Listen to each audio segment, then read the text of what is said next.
Just before you go, how those investments will position Kisumu? Well, thank you very much for joining us once again. We are coming to you live from the Jomo Kenyatta International Stadium in Mamboleo area of Kisumu County. And now I'm joined by His Excellency Professor Peter Anyang' Nyong'o, the good governor of Kisumu County. Thank you, Governor, for accepting to speak to us. Thank you very much. Perhaps we could just highlight how this particular facility, which is also being built next to the International Auditorium or Convention Center, that is supposed to be built, and how will it dovetail into the Afri-cities that we are expecting later in the year? Well, you know, we intend to connect the convention center to the stadium through a tunnel. And we want this tunnel not just to be a tunnel where you walk, but kind of a shopping mall on its own. See what I mean? So that as you are at the convention center, you can reach the stadium for sports purposes. But mind you, this is just the beginning. In this same stadium, we are also going to have stalls in here. So that when people come here for sports, they have a place where they can go drink tea, watch TV, and so on. So that it is not a dull place used once in a while just for games. Mind you, what CS Samina said the other day is very important.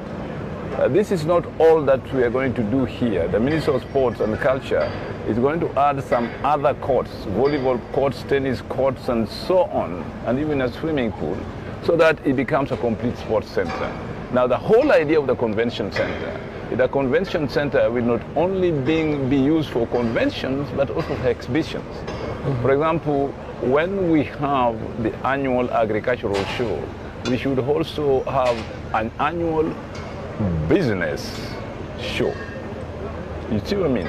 So that people can, rather than have all these separate buildings belonging to separate companies, that is fine, but there must be also a center where when the convention center is not being used for meetings, it can be used for other things that are productive and can add value to the economy. Yes. Oh, very well. Thank you, and interesting to know, very interesting to know, because a lot of our stadia facilities, apart from a day where there is a football match or a national celebration, they basically lie idle for most of the year.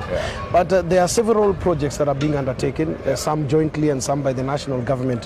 So how do these projects position Kisumu as a regional economic hub in the Great Lakes region? It does, because as you know, His Excellency the President is going to open the ports. There's also a shipbuilding yard there going on. And mind you, there's also Kenya Pipeline Company with petroleum exports to the region. The Marine School will also cater for marine education plus marine engineering. And all this will be attractive to other Eastern African countries who do not have such facilities. Mind you, another thing that His Excellency is going to do is lay the foundation stone for the Lake Victoria Basin Commission. The headquarters is here. So Kisumu as a city must be cognizant of the fact that Kisumu is already an Eastern African entry point into Central and Eastern Africa through the lake. And the facilities here must dovetail into the lake economy, the blue economy, maritime transport, and so on. So we are looking ahead. We are, as it were, building for the future. We are building for the future. That 10, 20 years today, nobody will be disappointed that certain things were not done when we were alive to prepare Kisumu for this great role that it has already started playing in building the Eastern African economy within the East African community. And lastly, Prof, perhaps you've been in this political space for a long time. What is the mood of the people, and do the people understand as much?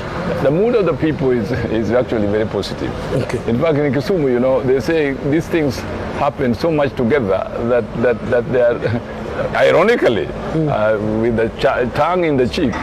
One of the jokes going around here is that, well, for the first time in Kisumu, people are talking COVID seriously, because the UK variant has arrived.